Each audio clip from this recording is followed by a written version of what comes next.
안녕하세요. 저는 흙으로 책거리 그림을 그리고 있는 이지숙이라고 합니다. 저는 조선시대 후기부터 내려온 그 민화 중에 한 부분인 책거리 그림을 배경으로 해서 거기에서부터 시작한 어떤 미적인 요소와 다양한 사물들이 지닌 의미를 흙으로 풀어나가고 있는데요.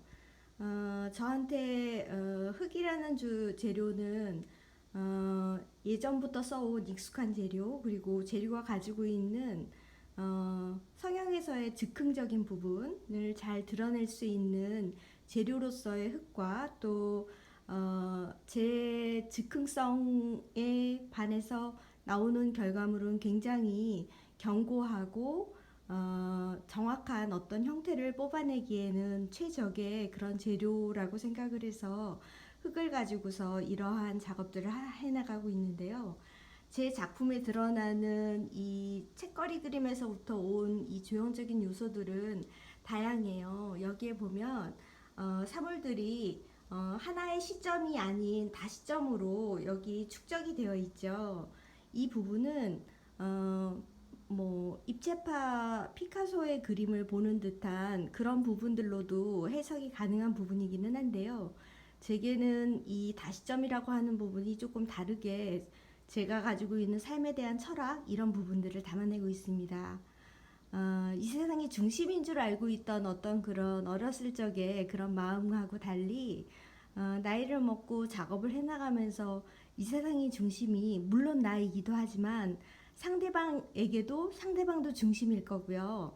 그렇다고 한다면 이게 사람의 관계뿐만이 아니라 사물조차도 내가 그 사물의 본질, 상대방에 대한 어떤 마음 그런 것들을 잘 알기 위해서는 내가 한 시선을 고정시켜서 나한테서 가까운 것들은 뭐 자세하고 크게 혹은 먼 것들은 작게 그리고 연하게 약하게 그려내는 그런 것들에서 벗어나서 내가 그 사물에게 그 대상에게 직접 움직여서 가서 앞을 보고 옆을 보고 위에서 혹은 다른 어떤 면들을 속속들이 보면서 어루만질 때 상대방이 혹은 상대되는 그 사물들이 제게 본연의 모습을 보여주지 않는가라는 그런 생각에서 이런 다시점이 가지고 있는 미적 요소를 제 작품 속에서 이렇게 활용하고 있습니다.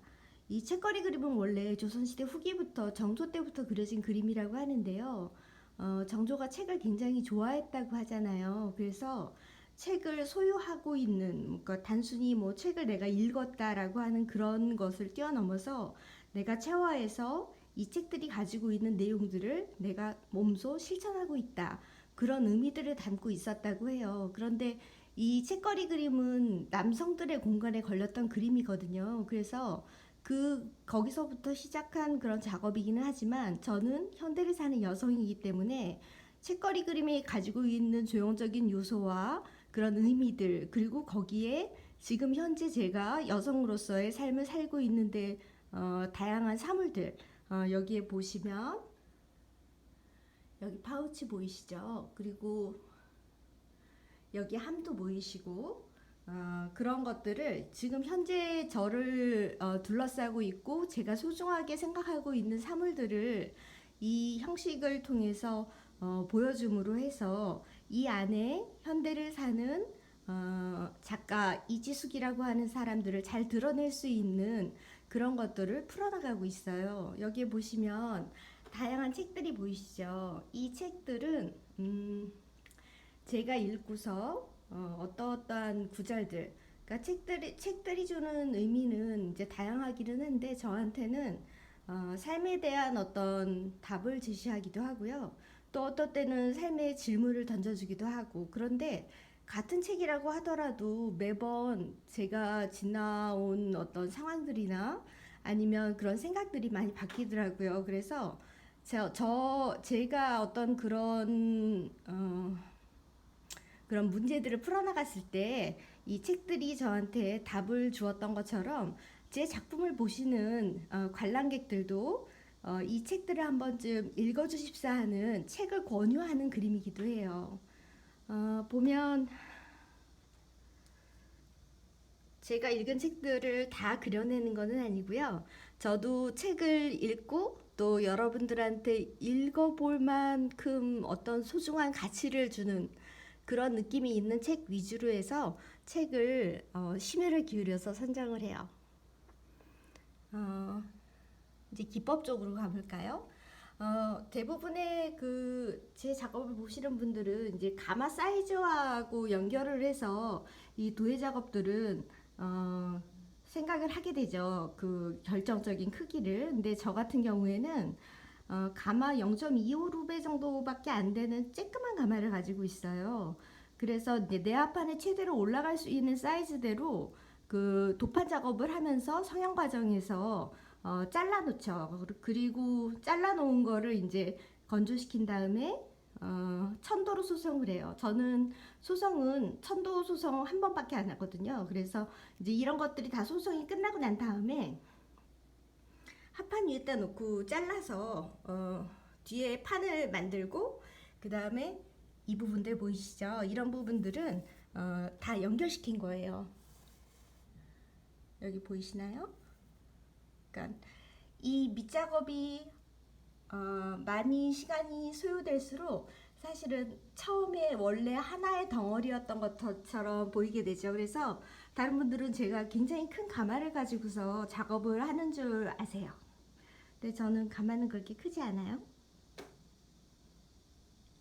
그래서 이 메우는 방법은 이제 여러 가지가 있는데 그 천도로 소성한 제가 이제 청자토를 많이 쓰거든요. 근데 청자토 가루하고 접착제를 짓이겨서 이 합판하고 지금 여기 보시면 합판하고 이 도판하고 별 차이가 없죠.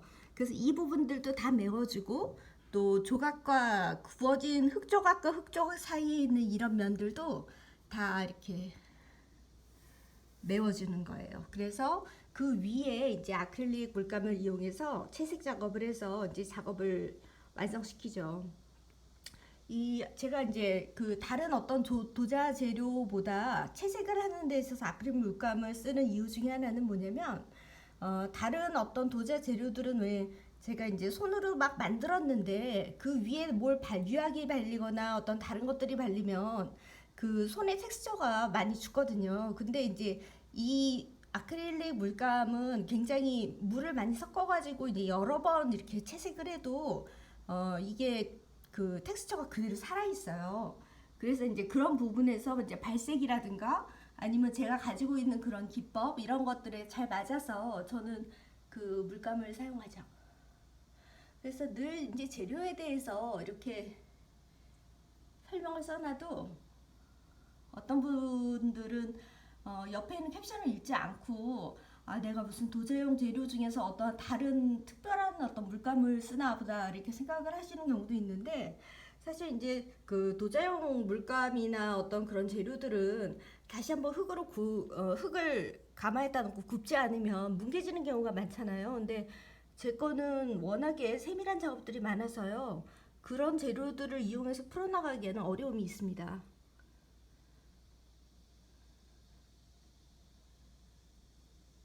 여기 이런 부분들은 이제 여기 금속으로 되어 있는 것 같은 이 금속 부분들도 어떤 분들은 실제로 금속을 붙인 게 아닌가라고 그냥 이미지만 보셨을 때는 그렇게 생각하시는데요. 저는 다 흙으로 만들어서 채색 작업한 거예요.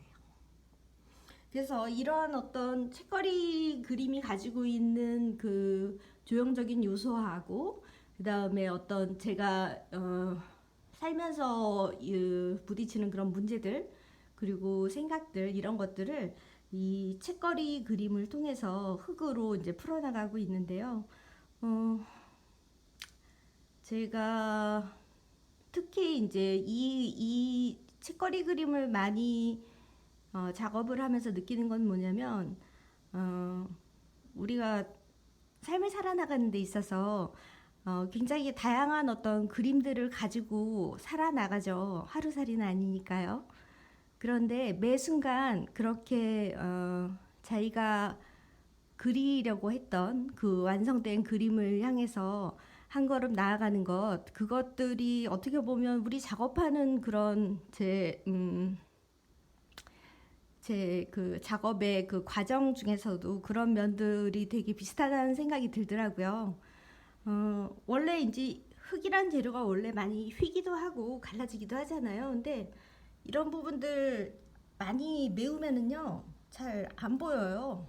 그래서, 어, 뭐, 갈라지면 또 갈아내기도 하고, 또 메우기도 하고, 그래서 그런 과정의 반복을 통해서 원래 그리려고 했던 그 완성에 가까운 그런, 어, 뭐 결점이 별로 없는 그런 작업을 향해서 나아가는 그런 과정들이 아마 제 작업의 어떤 그런 그 작업 과정하고 이렇게 비슷한 부분들이 있어요. 그래서 저는 음, 이 조각들을 이렇게 이용해서 붙이고 메우고 같이 이런 조합하는 그 과정이 사실은 예전에 그 마감이 있는 일러스트 작업을 하는데 흙으로 거기서 한번 가마에서 그 조각들이 터진 적이 있어요. 다시 만들 수는 없었고 빨리 마감은 해야 되는데 이걸 어떻게 풀어나갈까 그러다가 그때 이제 그 접착제하고 그 터진 것들을 이어붙이는 걸로 해서 그때 마감을 한 적이 있어요. 근데 그, 그 과정들 때문에 지금의 작업이 있는 것 같아요. 사실 저한테는 이제 원래 도자한 사람들은 가마 크기 때문에 많은 어떤 크기의 제약 그런 크기가 가지고 있는 그런 로망 같은 게 있잖아요. 근데 저도 그랬었거든요. 근데 지금은 이제 뭐 문짝만한 작업도 할 수 있어요. 무거워서 그렇지. 그래도 어쨌든 할 수 있는 그런 과정들이 저한테는 앞으로 풀어나갈 수 있는 여러 작업에 대한 어떤 생각들을 불러일으키기도 하고요. 그래서 저는 지금 현재 저에게 굉장히 높은 점수를 주면서 이렇게 매일매일 작업을 하고 있습니다. 감사합니다.